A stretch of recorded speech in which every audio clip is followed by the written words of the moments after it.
Hello, listeners. This is Kat, and welcome back to Put Your Hands Up Podfics. This will be the continuation of Please Listen to What I Cannot Say Out Loud. This will be part 2, chapter 2, entitled Heed the Call. Ugh, Shouta grumbles as he drags himself down the hallway to his classroom. He just barely dodges who he thinks is a second year running down the halls, clearly desperate not to be late to ectoplasm's class. It's getting toward the end of the year, so he is surprised that students haven't realized what an absolute teddy bear the man is. Whatever, not Shota's problem. At least not when he's only on 1 cup of his daily coffee intake. Hit him up maybe around cup 4. He opens the door to his classroom with a clattering bang. He has a flair for the dramatic, so what? Sue him. When he enters the room, all the students are at their desks and staring forward. He gives them a small, approving smile. They have learned. Not a bad reaction time at all. It's the small things that give him the power to cope with the rest of the day. All right, class. Shouta cuts off with a small gasp. He is hit suddenly with an overwhelming shock, yet just as quickly as a sucker punches him, it's tempered with bitter resignation and sadness. Spider lilies again, a voice whispers through his mind, with a flash of a desk covered in newspaper clippings, marker, and red flowers. Just as quickly it starts to fade away. What was that? A memory? From what? I can't place it. Aizawa-sensei, are you okay? One of his kids asks, confusion lacing their tone. The other students have begun to whisper back and forth between each other. So much for an organized start to the morning. He flashes his quirk at the room, and the whispering fades out. I'm fine. Just remembered something, Shouta replies, throwing up his usual mask of indifference.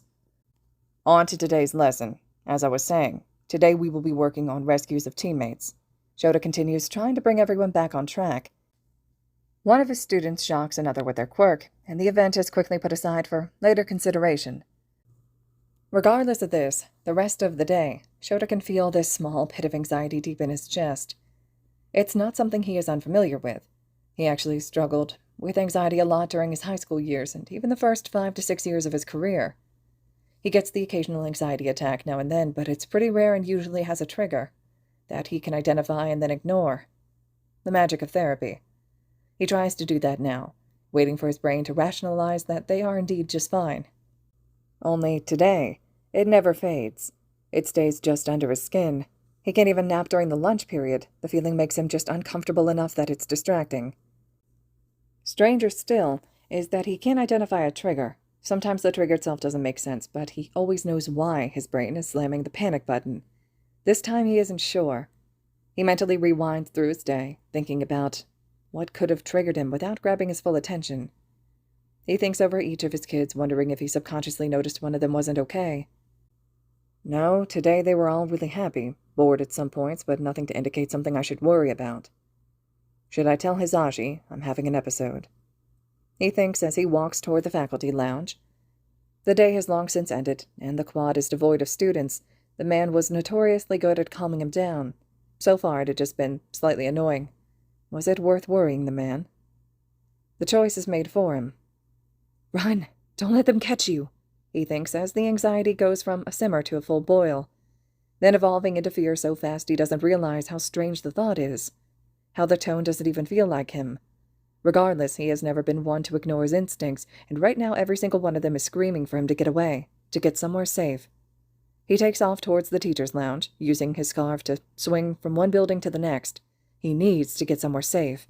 He needs to get to Hizashi. Faster! They're catching up! The fear is crawling up his throat, fluttering like a bird caught in a cage. A mess of feathers and noise. It's unusual for Shouta. It's blinding. He rolls as his feet hit the ground. He needs to calm himself down. It's not logical to panic like this. Before he can, he is slamming into someone, and he and the other party go rolling to the ground. Grating sheets and packets spill across the quad as Shouta rolls back to his feet, defensively, on edge. Ready for an attack, even though he knows he was the one to run into the other, he is met with familiar, striking green eyes and blonde hair thrown in a messy bun, no doubt as soon as the bell rung, as Hizashi picks himself off the ground in front of him. The man had probably been heading to the same place. For a moment he thinks the blonde's familiar presence will be enough to snap him out of whatever this is. Please, stop. They're going to kill me. Shota's breathing speeds up as he tries desperately to push the panic down. Hizashi, who a moment ago had been wearing a shit-eating grin, no doubt ready to make fun of Shouta, takes one look at his face and immediately shifts gears. The blond man's eyes widen as he takes Shouta in. He can't imagine what he must look like right now for Hizashi to be looking at him as if he is some new species no one has ever seen before. The man shifts quickly, once more to concern as he takes Shota's face into his hands. At this point, they are the only two left on the quad, and Hizashi uses that to his advantage. Sho, what's wrong? What happened? Shouta can't find his voice to speak, to explain. He doesn't know what he would say if he could. He himself doesn't know why he is acting like this. He realizes he is pretty close to hyperventilating at the same time Zashi does. A look of understanding crosses the man's face as he recognizes the edges of a panic attack. The concern doesn't leave the man's eyes, but he immediately pulls Shota's forehead to his, before exaggerating his breaths in a familiar pattern. He counts them out loud for Shouta in an almost song. It sounds more like he is humming than anything else, and Shouta feels his muscles begin to unclench. It's the weirdest panic attack he has ever had. Usually his mind would be racing with thoughts about whatever is triggering him. But the only thoughts he has all revolve around his confusion on what he should be running from, why he got so worked up. He starts to calm as his breaths even, and anxiety slowly unhooks its claws, sliding them back into their sheath with a threatening smugness. Hizashi realizes Shouta is back with him and sends him an easy smile, worry staining the edges. Shouta, what happened? Are you okay? Yeah, I'm fine, Zashi. Shouta frowns in thought. I don't know. I was feeling jittery all day, but I don't know what triggered it, but it's fine now. It was weird, though. Hizashi just nods, connecting the dots. It's bound to happen occasionally, especially as heroes, Hizashi reassures him. Yeah, Shouta says, but it feels wrong. Something feels off about the feeling. He can't quite place what. Suddenly, Zashi is standing up from the pavement, and Shouta realizes they are still very much in the middle of the quad where literally anyone could see them. They don't actively hide their marriage, but they don't flaunt it either. At least, not in front of the students. The hassle is too much. Shouta is a private person, and Zashi has always respected that. Having a panic attack in public is nowhere near the top of the list of things Shouta is comfortable with. Shouta quickly stands up, dusting himself off and hiding his face in his capture scarf as he glances around. They are luckily still alone. He sighs a breath of relief, and Hizashi sends him a knowing smirk. It's soft and understanding, but still teasing because he knows Shouta hates when a big deal is made of his very rare anxiety attacks. Shouta sends a glare at his husband, playing into their routine, before huffing out a breath and holding out his hand to be held. It's not something he is all that fond of usually, but obviously, Hizashi needs some comfort, so he guesses he can make that sacrifice. Hizashi gives him another knowing look, eyebrow raised, but takes his hand with obvious glee. Shouta allows himself to be comforted by Hizashi's familiar presence as they head home. The rest of the night is as normal as any other. They go home, feed their freeloading cats, talk about their students and days over some takeout they grabbed on the way home. When they go to bed, Hizashi piles all 3 cats on Shouta, and he grumbles out how much of a nuisance they are as he pulls them closer. Their purring almost pushes the last dredges of concern from Shota's chest.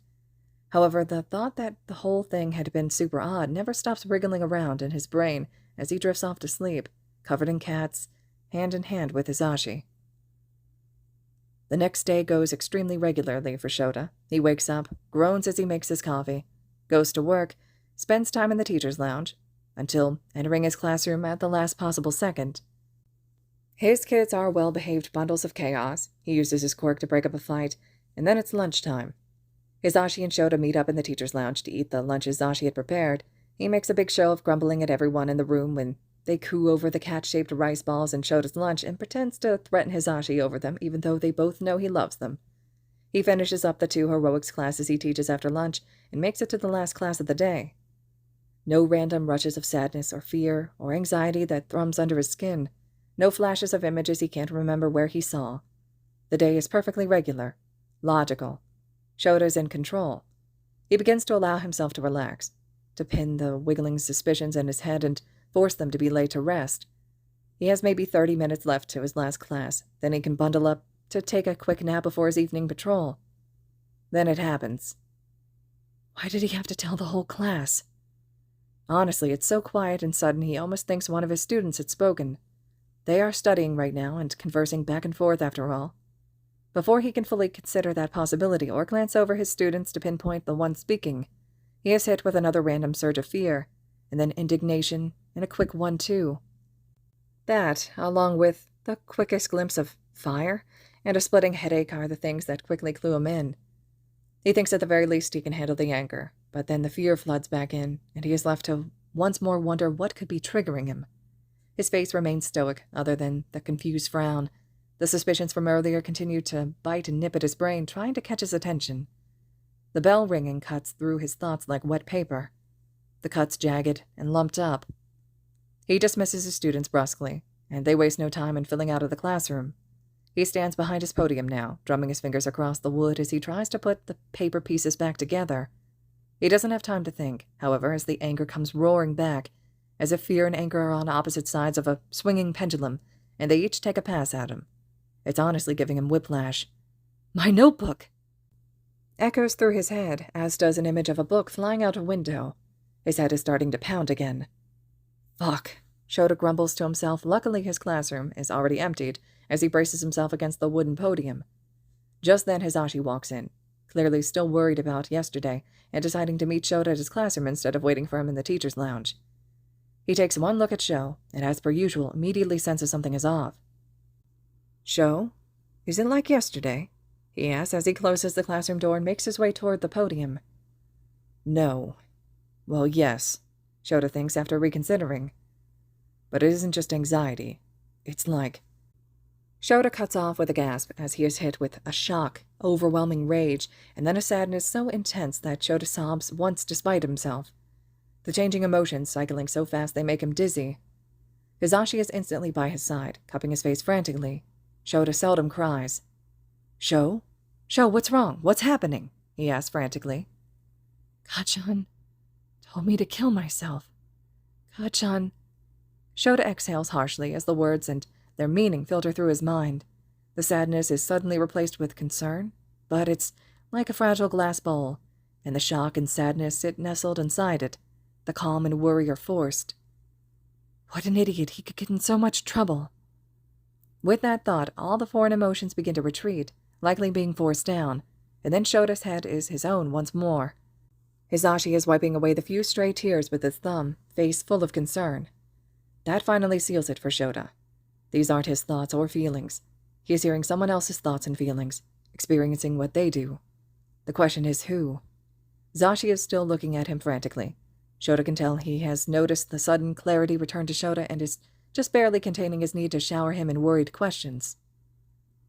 "I'm okay, Hizashi. I think I'm hearing someone else's thoughts," he concludes without much preamble. Hizashi regards him a moment, and then Shouta can see him connect the dots of the last 2 days. "I'm also feeling their emotions, sometimes seeing what they do, for a moment. Honestly, I don't know how anyone cycles through this many emotions this quickly, though. It's exhausting," Shouta says with a huff, and it's this that causes Hizashi to snort at him. "Just because you can regulate to feel maybe one emotion an hour doesn't mean everyone else can, Sho," he says with a playful smirk as he lets go of Shota's face, clearly relieved as Shouta comes back to his usual snarky behavior. Shouta raises an eyebrow at him. "Honestly, having experienced both sides, my way is more logical." Hizashi just rolls his eyes at him affectionately, before getting down to business. "So what do you think? Has to be a quirk, right? Did anyone approach you or anything like that yesterday?" Shouta thinks a moment. "No. Other than the stranger's emotions, yesterday and today were pretty typical overall. Yesterday I didn't even have patrol." Hizashi hums as they both sit a moment in silence, thinking through different possibilities. "What about your patrol the day before?" the blonde asks. Shouta tilts his head to the side as he considers it. He thinks through each moment of the fight before humming at his husband. "It's possible. There was one villain whose quirk I never figured out. I knocked him out before he even saw me, but if the quirk was touch-based, me kicking him in the face may have been all he needed to use it on me." Shouta digs his phone out of his pocket before speed-dialing the detective. The man picks up quickly as per usual, and Shouta puts him on speaker. "Eraserhead, isn't it a little early for your patrol?" "Yes, I'm actually calling about the patrol from the other day, with the attempted weapon smuggling. I may be under the effects of a quirk. Do you know what each of the villain's quirks were?" Shouta can practically hear the man's concerned frown as he responds. "Yes, let me just—" There is some rustling around. The man no doubt grabs the files. "Okay, so there were 3 perps. One was a female, age 28, She had a mutant quirk of a jellyfish. Her hair stings people and can be freely manipulated. Her quirk is called Woman of War. She doesn't have any other quirk effects besides the burn marks her quirk can leave, and quite a bit of pain. Yeah, definitely not her. I remember her and I was never stung, regardless. Shouta replies, quickly ruling her out. Okay, second perp, a 24-year-old male. His quirk creates a barrier where sound can't be heard from outside of that barrier. It only lasts a few moments, and while you can't hear from outside of it, you can just walk through the barrier, and once you do, the sound comes back. The barrier can't be seen or felt. His quirk is called Box of Quiet. Given his quirk's effects plus its short time span, I would say that's probably not what you're calling about. Shouta agrees with a hum. He does, however, think that it makes sense how the hostage's scream had cut out so suddenly and that the man had been knocked out so quickly. He probably wasn't combat trained and was just there for the stealth aspect. Okay, last perp, 32 years of age. He has a toxic saliva that, if it gets into your body, will burst all the blood vessels in an area. His preferred method of administering it seems to be coating throwing knives. Causes pretty intense internal bleeding if we go by what he did to himself, and quite a bit of pain. Quirk is called Blood Burst. It seems the effects are pretty immediate, however, and you seemed fine right after? Yeah, definitely not that one either. Shouta assures the man with a deep sigh. What could it be, then? What about the two civilians? Hizashi throws out, having just been listening in quietly thus far. Hey, Mike. Tsukauchi greets the blonde, recognizing his voice before he continues. Well, the green-haired kid took off as soon as he became conscious and was gone before either Eraser or myself could catch him. We don't have a name or anything for him. The woman, however, has a quirk called Empathink. Oh, that sounds promising. Shouta quickly explains how he has been hearing someone else's thoughts and feelings. That's troublesome. Let me call her down to the station. We don't have the details of her quirk on file since she never had been arrested. If you want to meet us down here, we can get a little more info about her quirk, see if she can undo it. Shouta agrees before hanging up and looking to Hizashi, who shoots him a suddenly mischievous smile. What? Shouta asks, his suspicion quickly rising. I get to drive, Hizashi says with a shit-eating grin. Absolutely not, Shouta replies, deadpan. Now show, honey, we're heroes. It would be grossly negligent, not to mention a bad example for others, if we let you drive in such an impaired state, Hizashi tells him, grin slowly spreading across his face like a particularly cute shark. I mean, what if you got distracted by emotions while driving? Or if we hurt someone? Hizashi gasps dramatically. It's only logical, Sho. Shouta just stares at his husband in silence before putting his hand to his face with the deepest, most aggrieved sigh he can. It almost makes him dizzy with the oxygen loss. He pulls the keys out of his pocket and throws them to Hizashi with a glare. He grumbles something along the lines of, pretty sure your driving isn't a better example in any situation, before marching out the door. They somehow get to the police station alive, which in itself is a miracle. Detective Tsukauchi is walking them back to where the woman is sitting in one of the interrogation rooms for privacy. They just get into the first room with the one-way mirror when Shouta is overwhelmed with shock that isn't his. He freezes in place, and the two other males look at him in confusion. He wants to explain, but the shock and fear build up so quickly it's like a physical pressure in his throat, locking his jaw closed. I can't breathe. Someone help, please. Between the thoughts and the feelings in his throat, Shouta's own panic amplifies. They meld together, weaving into one and creating a feedback loop that knocks the air out of Shouta's lungs. He instinctively grabs at his own throat as he backs up against the nearest wall. Hizashi seems to have caught on to what is happening and is trying to assure him that the feelings aren't his, that he is fine, that he is safe. He catches flickering images of something green being shoved down his throat and... I can't breathe. Shouta can't breathe. His vision flicks back and forth from Hizashi worriedly trying to calm him down in a dark alleyway, vision filled with green slime. I'm going to die. Fear and desperation swamp Shouta as he continues to struggle to breathe the oxygen that is readily available to him. Shouta is going to die. I'm going to die. Fear and something else, something Shouta can't pin in his own panic, in his own struggle to breathe, then suddenly it cuts out entirely between one breath and the next. Shouta sags against the wall, dipping down to the ground as he greedily swallows in the air that never once left him in the first place. Hizashi kneels in front of him, cupping the side of his face with his hand once more. Sho, are you back? Are you okay? Shouta nods back, still breathing heavily as he catches his bearings. He thinks through what happened with more clarity, and he frowns. They were choking. They were being suffocated, and then it just stopped. It usually fades away, but it just stopped. The other two men look at him, face is grim with what that could mean. The detective, who is still standing, looks into the one-way room. The woman is calm. She is fine. It may be her quirk, but I don't think it's her you are linked to.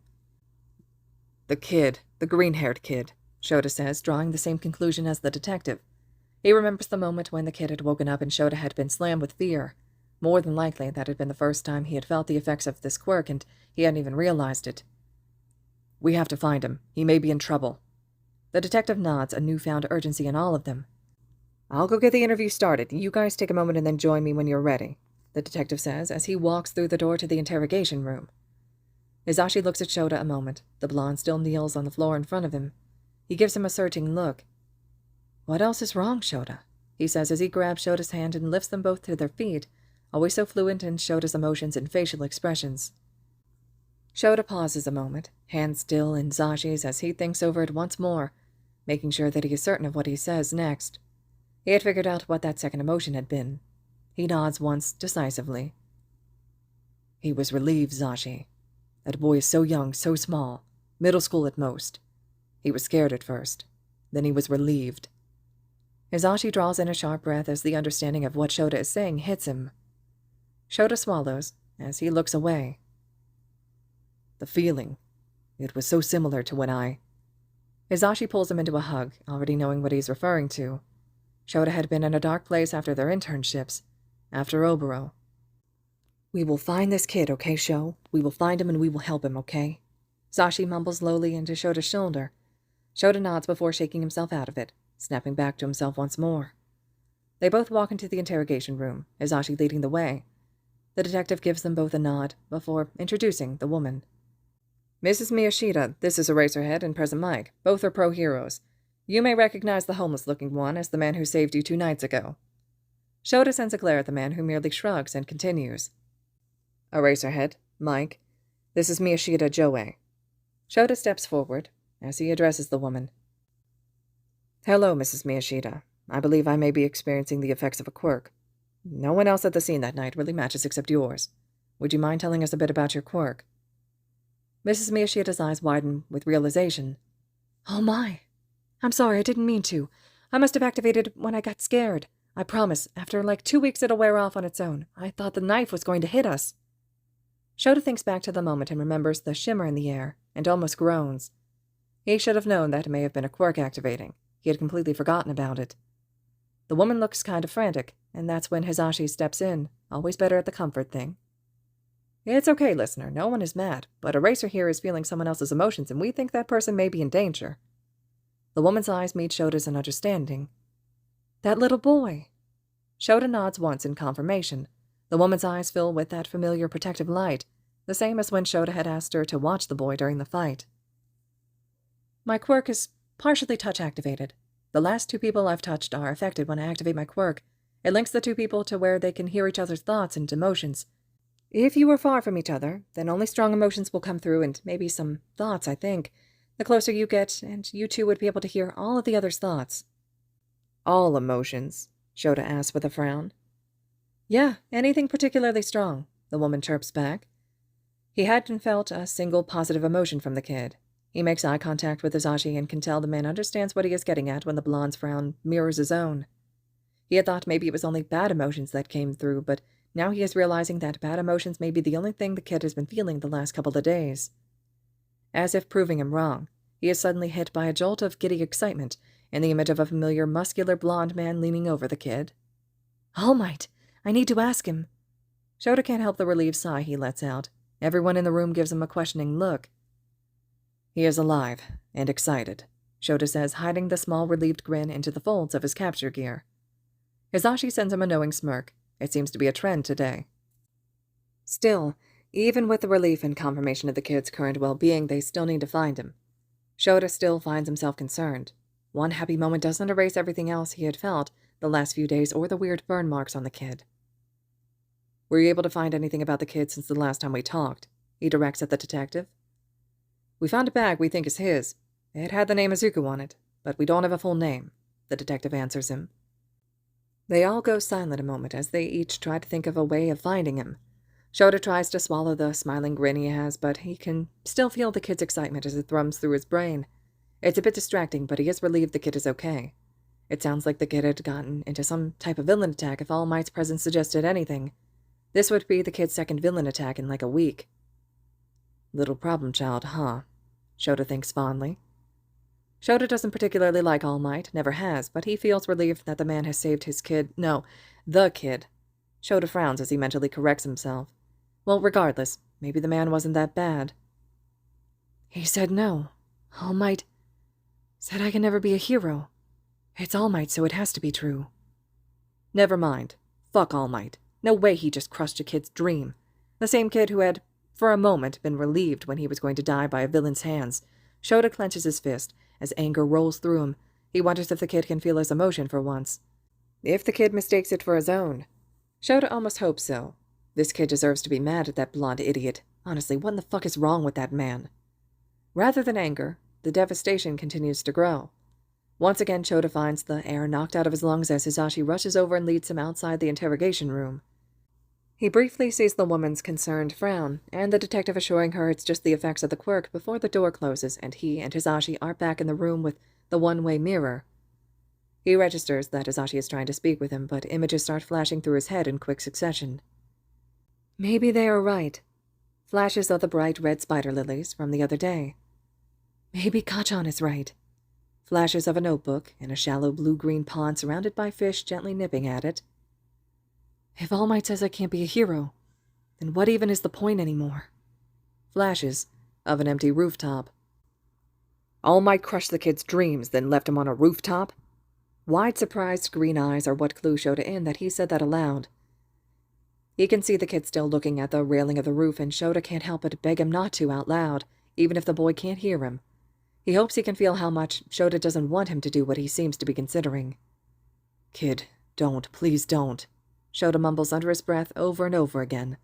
Hizashi catches on to what must be happening and grabs Shota's hands. His toxic green eyes fill with tears as they both sit there tensely for a moment, unable to do anything but beg a kid who can't hear them not to do anything drastic. They don't know where he is. Shouta tries to push as much of his feelings as possible into thinking of reasons the kid shouldn't do this. He is so used to regulating emotions, and the kid's emotions are always so loud that he isn't sure if his will be enough to be heard. Think about your family, kid. Don't do it, Shouta says out loud as Hizashi squeezes his hand harder, tears silently dripping down his face. Shouta may kill All Might the next time he sees the man. He doesn't care if it would destabilize Japan. No, I couldn't. My mom. I won't. Shouta breathes a sigh of relief as he sees an image of stairs as the boy makes his way down from the roof. Shouta once again sags against the wall as Hizashi looks at him with questioning anxiety. He got down from the building, Shouta assures the blonde, who also looks relieved. The emotion finally starts to fade, yet at the same time a numb feeling takes over. It isn't Shota's own, and it's worrisome to say the least. But he is still relieved that it sounds like the kid will leave the rooftop. Still, he thinks about all the negative emotions he has had from the kid, and he worries. If the kid has thought to kill himself once, it may happen again. He still needs to find him, but how? The detective exits the interrogation room, and before Hizashi can explain, Shouta suddenly remembers the notebook in the pond. Quirk analysis for the future, and a name scrolled across it in neat, compact characters. Detective. Shouta cuts the other two men's conversation off, but he doesn't have time to feel too bad about it. Can you look up Izuku Midoriya? Shouta asks. The man nods once before typing the name into the tablet he had been carrying around. Within a few moments, they have a picture of a familiar green-haired boy. The detective rattles off an address right here in Musutafu and a mom's name of Inko Midoriya. Then the detective frowns and looks up at the two men. He's quirkless, the detective reads, sounding sad. Because all three of them know what that means for the kid, how much that explains. Quirkless, fuck.